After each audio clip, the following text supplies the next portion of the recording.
My name is Philip. At 78, I wake up every day at 6 in the morning, not because I'm in a hurry. Just a habit. The same creaking boards under my feet, the same cold air in the kitchen, the smell of dust and old wood.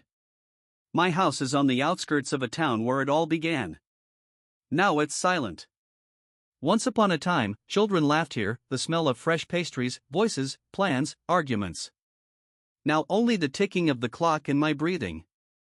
I look at the phone as if it were an enemy. No one called. The last call was a month ago, my grandson Sasha. He couldn't find the password to the Wi-Fi. I helped, of course. He didn't even say thank you, he just shouted something to his mother and threw the phone away. I have 3 children. All of them are successful. Apartments, cars, businesses. But if I call a second time in a week, they'll think something happened. Something extraordinary. Because an old person shouldn't be disturbed, right?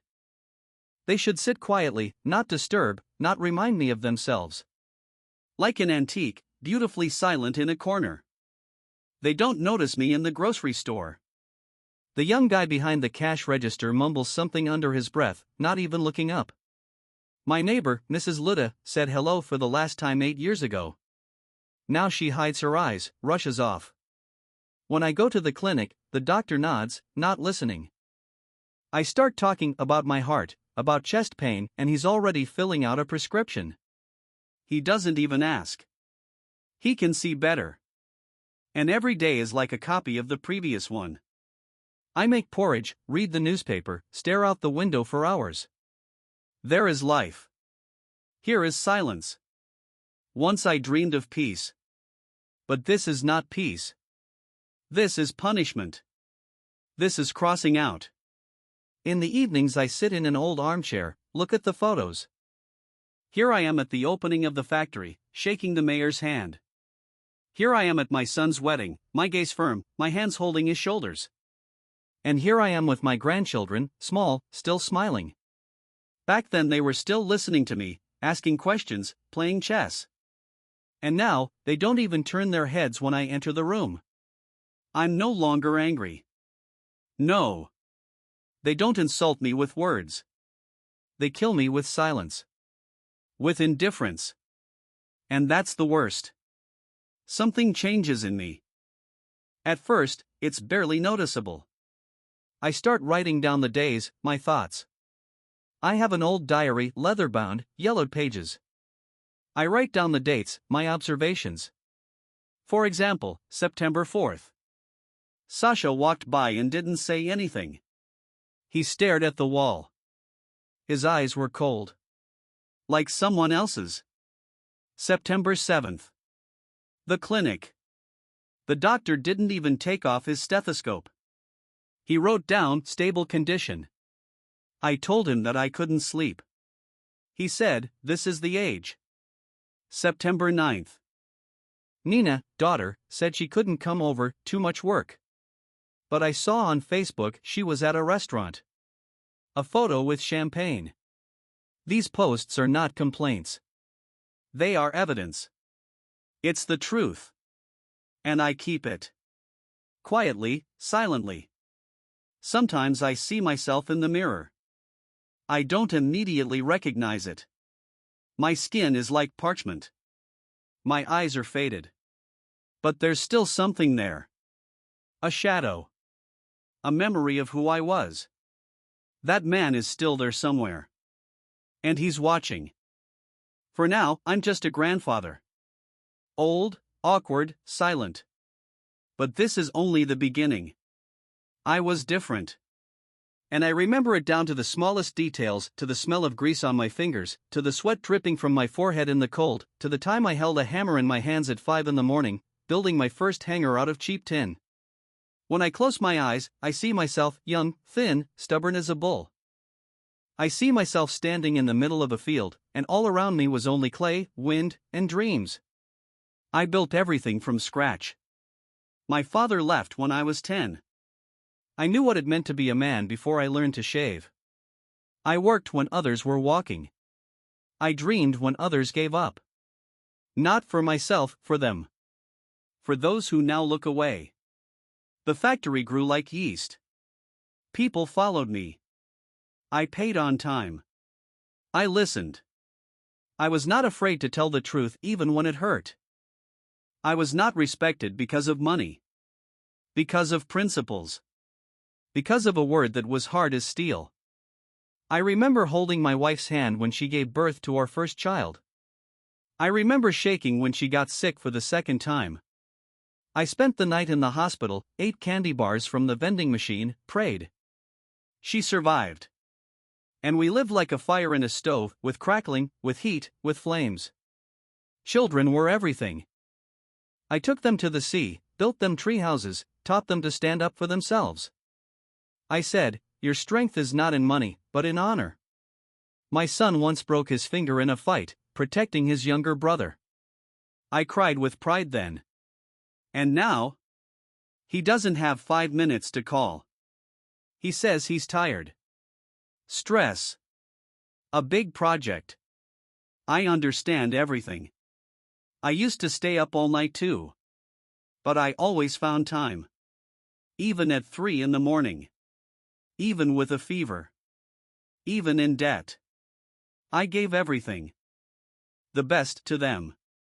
Leftovers for myself. They ate hot, I ate cold.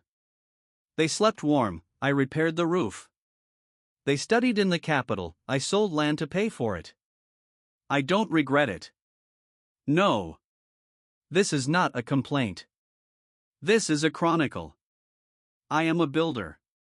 Not only bricks. People. Morals. Life. But time is a traitor.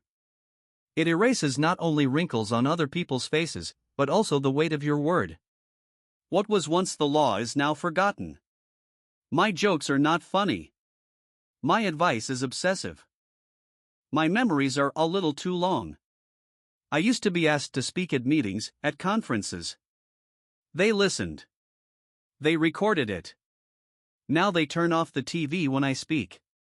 They say, wait, Grandpa, later. And later, never. I don't need worship. I just want to be seen. Not as a duty. But as a person. As a part. As someone who was the foundation. And you know what hurts the most? Not indifference. Not silence. But emptiness where there used to be warmth. Emptiness is the worst kind of death. Because you're still breathing, and you're gone. When I look in the mirror, I still see him. Me. The old wolf. Tired. Ragged. But he's still there. With deep scars. With memories that burn. Those memories are the only thing that keeps me going. Because they are proof. Proof that I was. That I meant something. That I wasn't always a shadow. But a shadow, it can move too. A shadow can turn. A shadow knows where the light is. And it knows how to block it. For a long time I thought that pain was something sudden, like a slap in the face. Sharp. Obvious. But no. The sharpest pain is slow. The kind that sharpens you like water sharpens a stone. Day after day. Look after look. Silence after silence. I first felt real humiliation when I turned to my grandson. It was cold, my hands were shaking. I asked him to help me set up the TV, something flew out, I couldn't figure it out. He was wearing headphones, sitting staring at the screen. He didn't even turn around. Google, Grandpa, Google. I'm not tech support. I left silently. In the hallway I remembered how he got lost in the market when he was little, and I ran then, shouting his name, climbing through people. I shook until I found him. And how I held him like a fragile glass and didn't let go. I taught him to walk. And now he didn't even have time to look at me. Nina, my daughter, has been living in another world for a long time, with the aromas of coffee from cappuccino machines, photos from fashion salons, and phrases like, I don't feel like this right now, Dad. She can't hear me anymore. Her voice is like glass.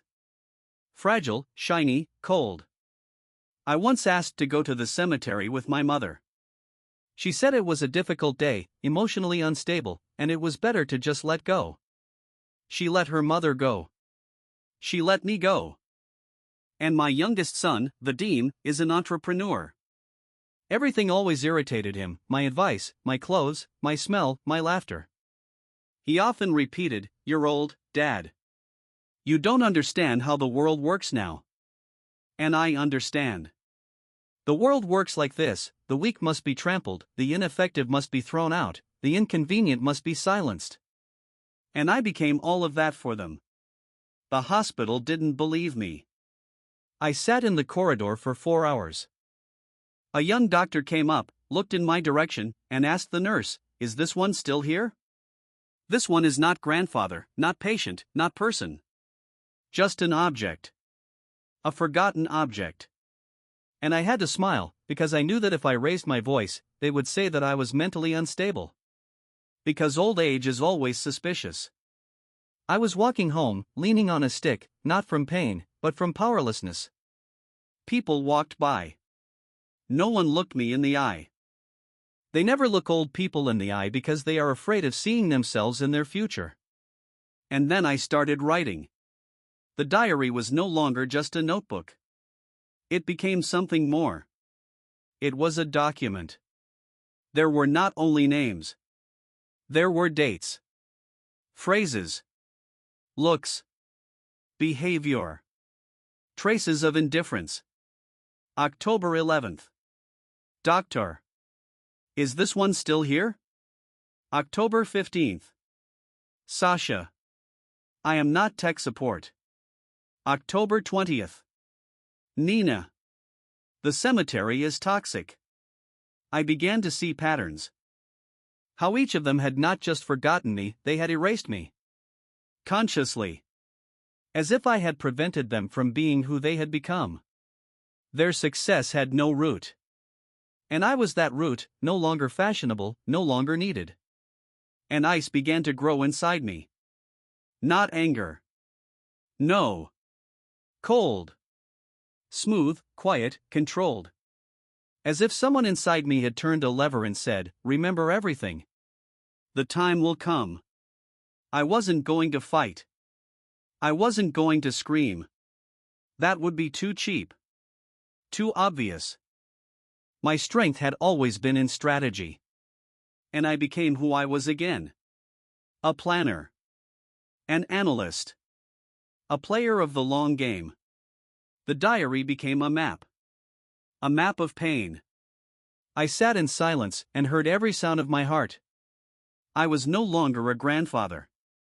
I was a witness. And witnesses have memories. And some witnesses become judges. I was waiting for the climax. The breaking point. And she came.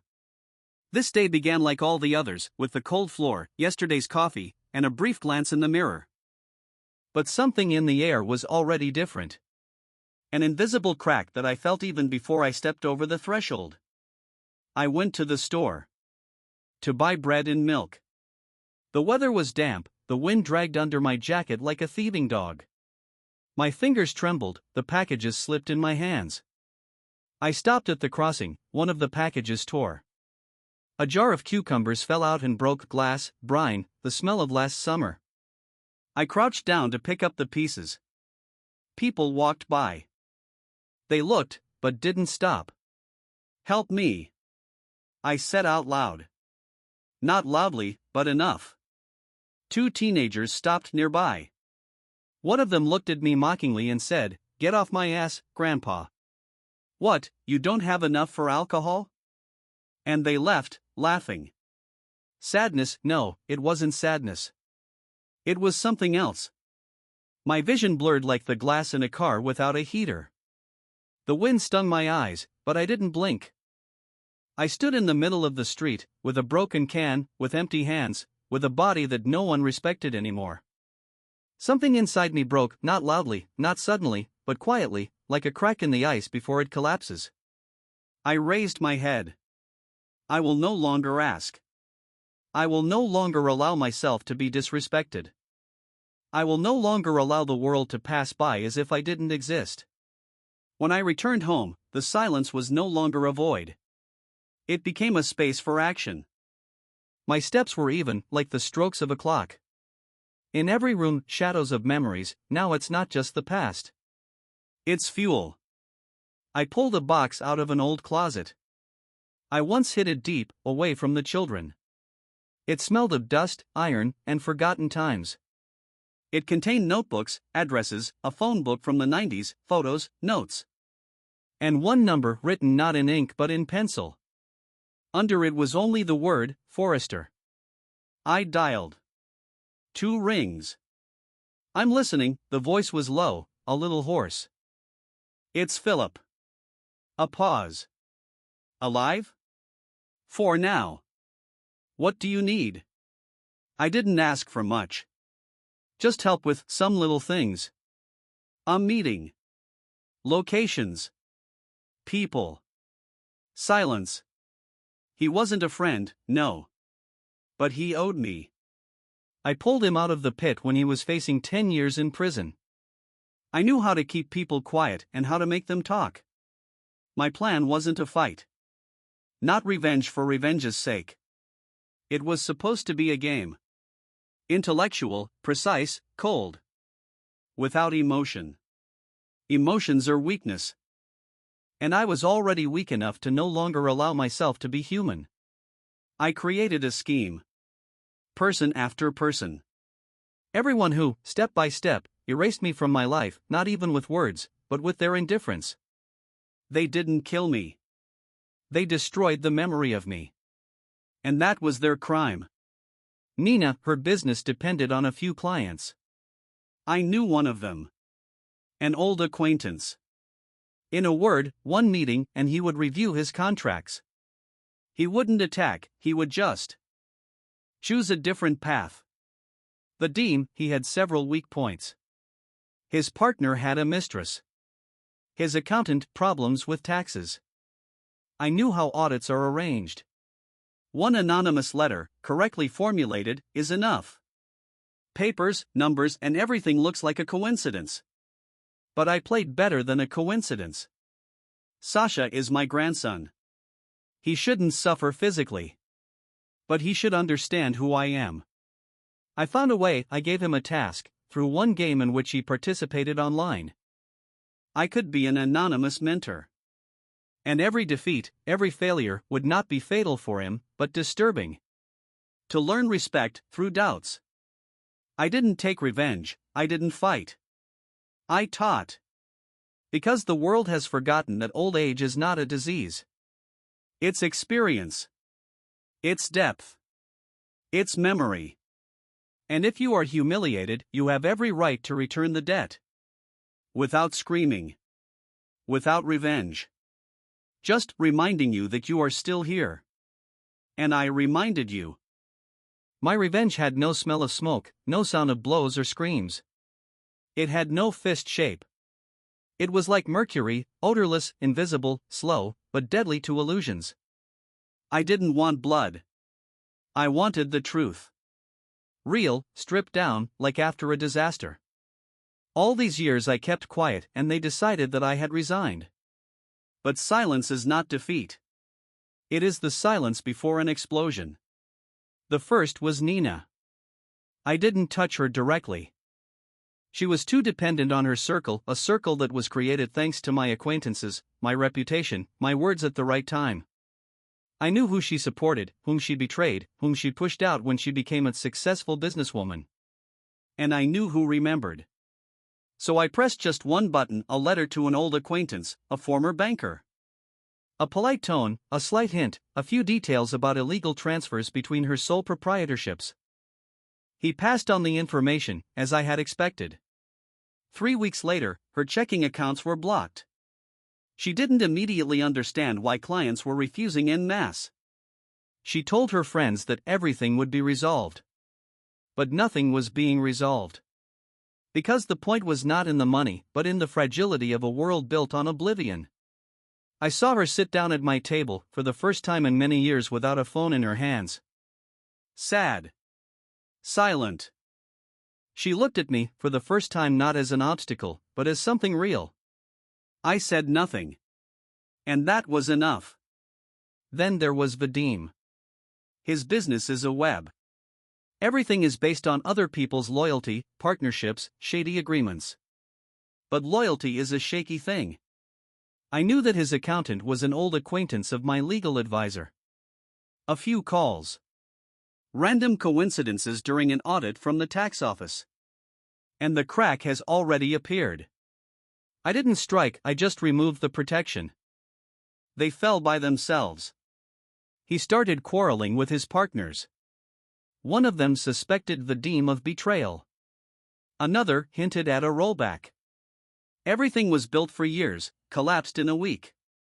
And again, without a single word from me. He came to me. For the first time in a long time. He stood on the threshold, silent.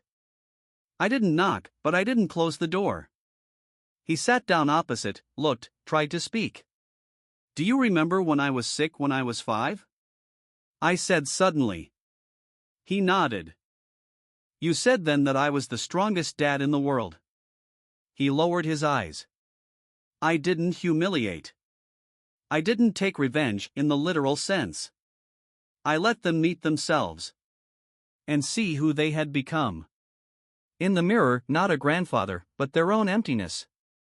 Even Sasha. I acted through an anonymous account. He was playing an online brain teaser game, where I became his opponent. I set up the game platform so that the level of difficulty would increase, so that he would lose, analyze, break down, and learn. We corresponded. He didn't know who I was. But in the messages, I wrote things that he had heard as a child. I noticed how his tone changed. From mocking to respectful. Eventually, he wrote, "Who are you? How do you know what I said to my mother in the 3rd grade?" I didn't answer anything. No need. My house was filled with movement again. But not with bodies, with meaning. The children began to come. They were often silent, bringing things, asking if they needed anything. But I felt they were no longer with pity. With respect. Because something in the air had changed. They didn't know what exactly. But they felt I had become the center again. Invisible. But steady. I remained in the shadows. Without scenes, without tantrums. But I taught them. Respect. Through losses. Through discomfort. Through reality. Because without that, love is not real. It is only convenient. I was no longer the one who silently swallows humiliation. I became the one who runs the game. When everything was in place, I understood one simple rule: respect is not an order, it cannot be bought, it cannot be issued by order, and it cannot be forced by shouting.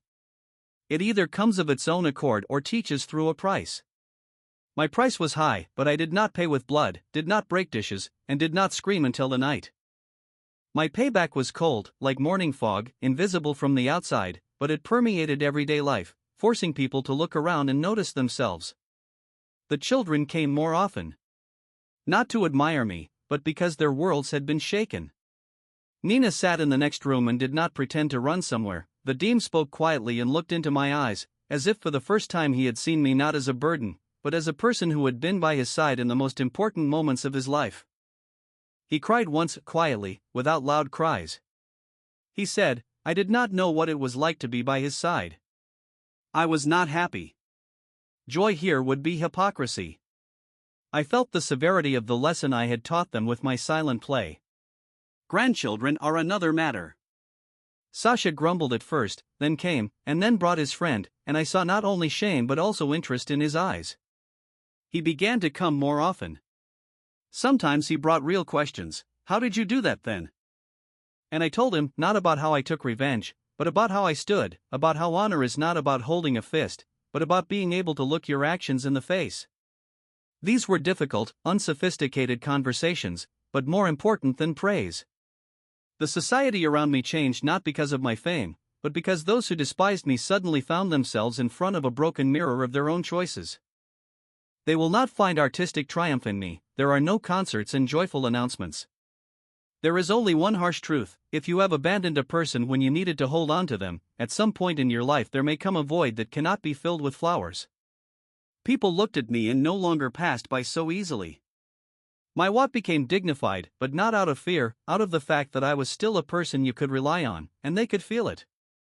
And most importantly, I learned something else. I learned to be ruthless to the point of humiliation, but not heartless. I learned to say enough quietly, without shouting, clearly, and steadfastly. My revenge was not a bloody retribution, but a mirror, cold but honest. They saw themselves, and that hurt more than any words. Am I happy? No. Happiness here is too easy a word. My life became different. It was no longer filled with empty words of gratitude that once atoned for wrongs.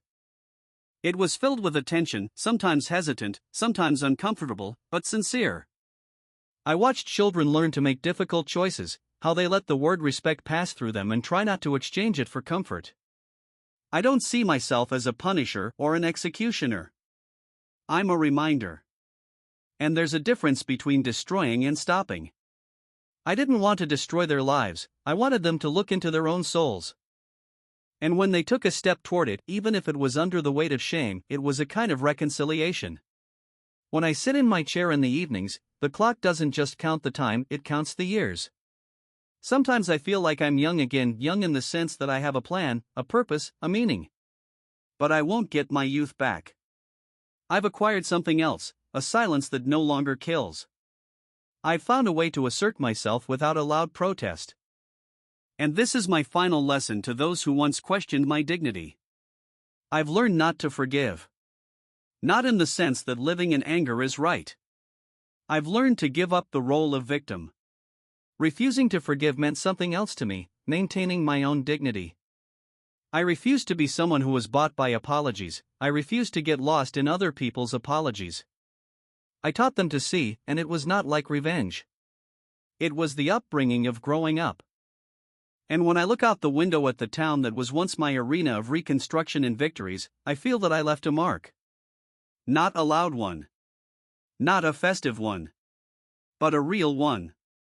And most importantly, I know the value of silence and the importance of an old person's voice that won't disappear until they want to. Yes. I was forced to teach others through pain. And perhaps this is the only respect worth teaching. Respect is not asked for, it is earned. Sometimes, with a cold, measured response that is not heard immediately, but which is felt by all who are ready to face the truth. Subscribe and like. And tell your friends about this video.